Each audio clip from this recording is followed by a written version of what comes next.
আমাদের সিনিয়র ভাই এবং আমরা পুরনো বন্ধু, সে যেহেতু অফিসে এখন মস্কোতে, সেই জন্য এই সুযোগটা সেও নিয়েছে আর কি। তার জন্য তাকে অনেক ধন্যবাদ।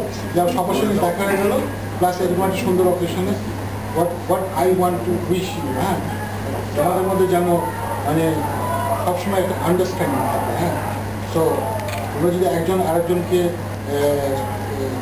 যদি বুঝতে পারো এবং স্যাক্রিফাইস করতে পারে একজন আরেকজনের জন্য, then you will have a very how to say happy conjugal life. I wish you all the best. হ্যাঁ, বি হ্যাপি।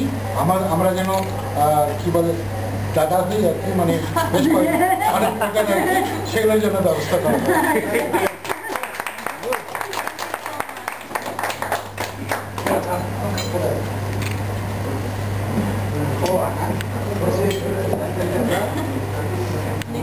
এখন আমাদের মামা কিছু বলবেন। মামা কিছু বলবেন। মামা তো আরো মামা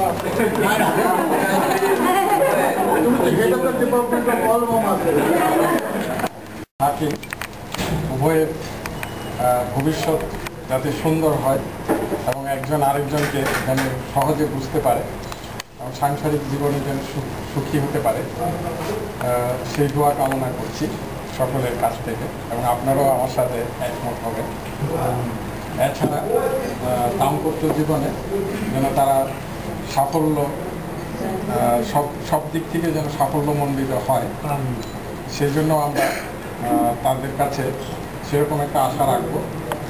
এবং সাংসারিক জীবনে অনেক ধরনের ছোটোখাটো বিভিন্ন ধরনের ভুল বোঝাবুঝিও হয়ে থাকে, সেটাও যেন সহজে মিটিয়ে ফেলতে পারে। যেহেতু আমরা এই ধরনের পথ অলরেডি পার হয়ে এসেছি, তো সেই অভিজ্ঞতা থেকে তাদেরকেও বলবো যেন সবসময় গরম মাথা নিয়ে কোনো কিছু হুট করে যেন না করে ফেলে আর কি। তো আমি তাদের আবারও সুন্দর জীবন কামনা করে এখানে ছাত্র সংঘের ছিলাম। তো এমন আমি সেই স্মৃতি বসে বসে স্মৃতিচারণ করছিলাম যে সত্যি আজকেও একটা সৌভাগ্য। এবং আমার বিয়ের দিনে একটা সবচেয়ে বৈশিষ্ট্য যে সেম দিনে ওই দিনই কিন্তু প্রিন্স চায়না এবং চার্লসের বিয়ে হচ্ছে একই দিনে। It's a very historical day. তো আমার খুব ভালো লাগছে যে আমরা এখানে উপস্থিত হতে পেরেছি, এবং এখানে আমার সবচেয়ে ভালো লাগছে যে আমার বড় ভাই আশরাফ ভাই আজকে এখানে মানে সুচায়না একটা ছাপ্পা দেনি হয়েছে, মানে খুব মানে আনন্দের একটা ছাপ্পা দেনি।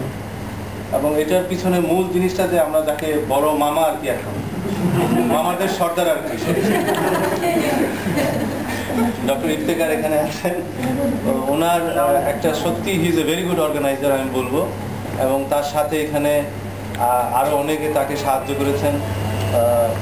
তো আমি মনে করি যে আমি মস্কো আসতে পেরেছি, এটা আমার একটা সৌভাগ্য হয়েছে যে আবার আমরা এখানে অনেক পুরনো মুখ, এখানে অমলেশ আছে, এখানে সূর্যদা আছে, সবাই আছে, আমরা সবাই এক হতে পেরেছি। এবং এখানে অনেকগুলি প্রজন্ম রয়েছে, কিন্তু আমরা অনেকগুলি প্রজন্ম, এবং এই প্রজন্মের একটা মিলন স্থল এখানে আজকে এটা উপলক্ষে আমরা এখানে মিলিত হয়েছি। এবং আমি আশা করি যে ভবিষ্যতেও মানে আমি এখানে যতদিন থাকবো এরকম কোনো গ্যাদারিং হলে আশা করি আমার আসার সৌভাগ্য হবে এবং সবার সাথে বসার সুযোগ হবে, এবং যাতে করে আমাদের মধ্যে একটা ভালো পারস্পরিক একটা আন্ডারস্ট্যান্ডিংটা ভালো হয়। কারণ আন্ডারস্ট্যান্ডিং না হলে কিছু হবে না। আজকে যে বিয়ের কথা বললেন, যে আন্ডারস্ট্যান্ডিং সবাই বললেন, আমি তো বলি যে বাংলা একটা কথা আছে যে আমি কথাটা এখন জাস্ট কিছুক্ষণ পরে হয়তো মনে পড়বে। না না, যদি হয় সুজন, তেঁতুল পাতায় নজন। আর একটা হলো যে আপনার বিশ্বাসে মিলায় বস্তু তর্কে বহুদূর। এই কথাটা কিন্তু যদি আমরা সবসময় মনে রাখি, আমার মনে হয় সবার জীবনে একটা সুন্দর, মোটামুটি একটা আত্মসৃজনের সুন্দর জীবন আমরা সবাই যাপন করতে পারবো।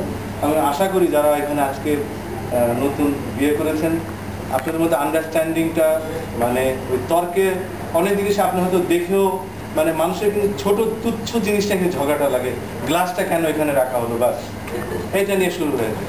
একটা ইগো প্রবলেমটা তখন তাকে নেভিগেট করে ওই গ্লাসের, অন্য জিনিস কিন্তু সে ভুলে যায়।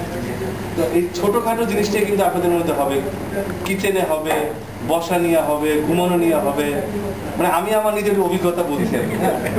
আমি প্রায় 30 বছরের মতো আমি সংসার করছি। আমার ছেলেও বড়, আমার ছেলের বয়স এখন 25, ওরও হয়তো কিছুদিন পর বিয়ে করবে।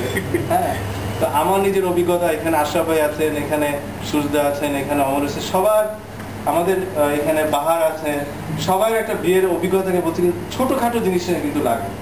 তা আমি একটা জিনিস অনুরোধ করে আপনাকে, ইগোটাকে সবসময় প্লিজ মাইনাস ইগো,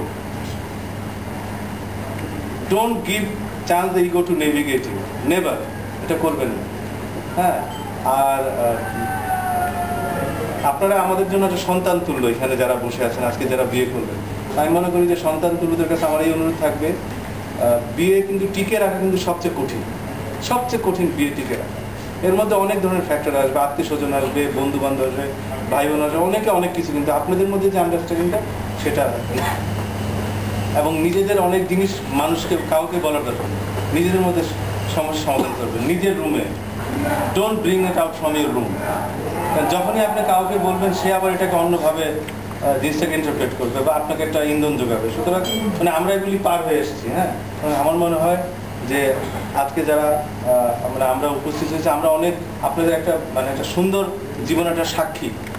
এবং আশরাফ ভাই বলেছে 10 বছর পর আমরা এটাকে অ্যাসেস করবো, এবং এখানে হ্যাঁ এটা মামার দায়িত্ব রইল যে আমাদেরকে, আমরা যদি নাও আসতে পারি, অ্যাটলিস্ট আমাদের খবর দিবে যে এরা এইভাবে আছে।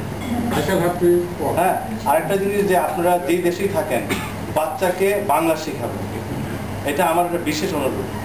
কারণ তা না হলে সে না ঘাড়কা না ঘাটকা হবে, কোনো জিগের হবে না সে। বাংলাটাকে আবার আজকাল কিন্তু শেখানো কোনো প্রবলেম না, আজকাল ইন্টারনেট আছে, বই আছে, মানে অ্যাবসলিউটলি কোনো হবে। বাচ্চাকে রবীন্দ্রসঙ্গীত, রবীন্দ্রনাথ, নজরুল এগুলি শেখানো।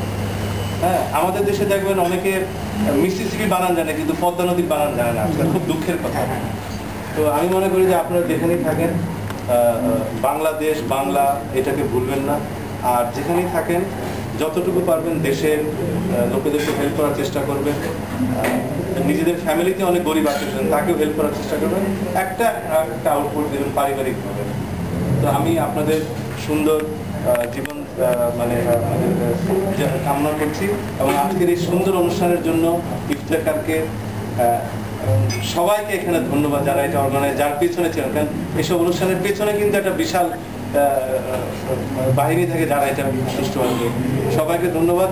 এবং ধন্যবাদ যারা আজকে এখানে এত সুন্দর রান্না করেছে, এই হোটেল, যারা রেস্টুরেন্টের যারা আছেন, তাদের সবাইকে ধন্যবাদ, তাদের সবাইকে ধন্যবাদ।